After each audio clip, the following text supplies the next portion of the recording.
পরিবর্তন বলতে আমরা প্রথমে সংস্কার চাই দেশের সব জায়গায়, যেহেতু দেশের সব জায়গায় আমরা দেখছি দুর্নীতিগ্রস্ত আমাদের দেশ, তো সেই সব জায়গাকে সংস্কার প্রয়োজন। সংস্কারের পর এর মধ্যে সময় নেই পলিটিক্যাল পার্টিগুলো, তারা তাদের যোগ্যতা প্রমাণ করুক, তাদের অ্যাক্টিভিটিস তারা প্রমাণ করে সামনে আসুক।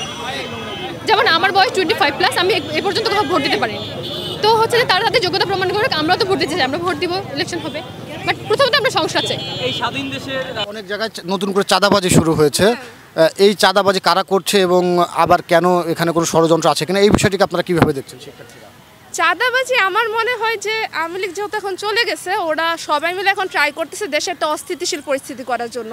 তো আমি যেটা নোটিস করছি যে অনেকে আপনার ছদ্মবেশে বা জামাতের বা বিএনপির বিভিন্ন দলের নাম করে ওরা বিভিন্ন জায়গায় অনেক প্রবলেম ক্রিয়েট করতেছে, চাঁদাবাজি করতেছে, পরে মানুষের দেখা যাচ্ছে বিভিন্ন নেতাদের বাড়িতে ভাঙচুর করতেছে, আগুন দিয়ে দিচ্ছে, আর পরে বলতেছে যে এগুলো বিএনপি করতেছে বা জামাত করতেছে। বাট আমি নোটিস করছি আমাদের এলাকাতেই এমন হয়েছে, আমি শুনছি আমার বাবার কাছে।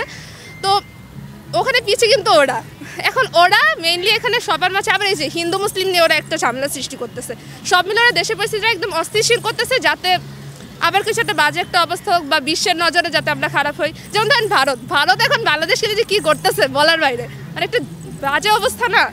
তো এগুলা ঠিক করা উচিত, এগুলো তো ওরা মেন ষড়যন্ত্র করতেছে, সবাইটা ধরা উচিত। জনগণের যে মেইন সমস্যা ওগুলো আগে ফুলফিল হবে, কিন্তু এখন দেখা যাচ্ছে যে সরকার মেবি কিছু এমন জিনিস নিয়ে কাজ করতেছে ওটা আমাদের চোখে পড়তেছে না, কারণ আমাদের জন্য মেনই হলো যে যেটা আমাদের দৈনন্দিন সমস্যা হচ্ছে ওটা আগে সলভ হোক। লাইক বাজারে সব কিছুরই দাম অনেক বেশি, মধ্যবিত্ত নিম্নবিত্ত এমনকি উচ্চবিত্তদেরও এখন অনেক বাজে অবস্থা হয়ে গেছে যে এত দাম হলে কিভাবে কি, আর একজন সরকারি চাকরিজীবীর বেতন তো এত বেশি না। তো দেখা যায় যে কারো বেতন যদি 80,000 টাকাও হয়, তারও দেখা যায় যে ঢাকা শহরে থেকে সংসার চালাতে হিমশিম খাইতে হয়। তো আমার মনে হয় যে এই বাজারে যে ঊর্ধ্বগতি এটাকে আগে ফিক্স করা উচিত, এটা হলো সবচেয়ে মেন সমস্যা। রাস্তাঘাটে যে যানবাহন আছে বা বাসের যে বলা হয়েছে যে হাফ ভাড়া করা হবে, কিন্তু এটা কিন্তু সবাই মানে না। মানে অনেক বাস চালকই আছে ওদেরকে মানে হাফ ভাড়া দিতে যায় স্টুডেন্টরা, ওরা মানে না, ওরা বলে যে না আমাদের বাস তো ইঞ্জিন চালিত, আমাদের বাস নাকি অন্যান্য বাস থেকে আরও বেশি ওয়েল ফাংশন, তো ওরা নাকি এর জন্য ওরা ভাড়া কমাবে না। ওরা দেখা যায় যে হাফ যেহেতু ভাড়া 10 টাকা ভাড়া 5 টাকা হওয়া উচিত, কিন্তু ওরা 5 টাকা রাখবে না, ওদের হলো ওরা 10 টাকাই ভাড়া রাখবে।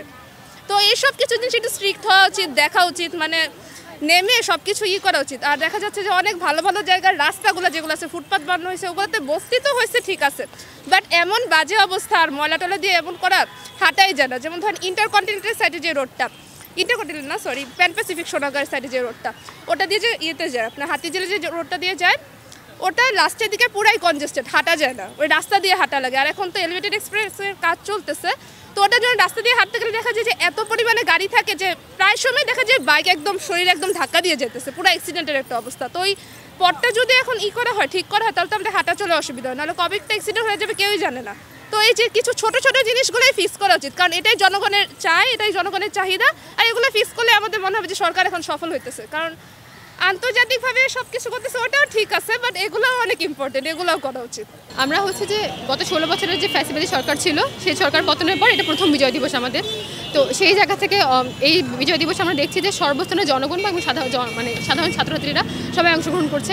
শুধুমাত্র জনসাধারণ বা ছাত্রছাত্রীরা না, এর আগে যেমন আমরা দেখেছিলাম যে অন্যান্য যে পলিটিক্যাল পার্টিগুলো ছিল তারা হচ্ছে যে সেইভাবে তাদের স্বতঃস্ফূর্ত অংশগ্রহণ আমরা দেখতাম না, বাট এবার দেখছি যে সব ধরনের পলিটিক্যাল পার্টি থেকে শুরু করে সাধারণ জনগণ, সাধারণ ছাত্রছাত্রী সবাই হচ্ছে যে অংশগ্রহণ করছে।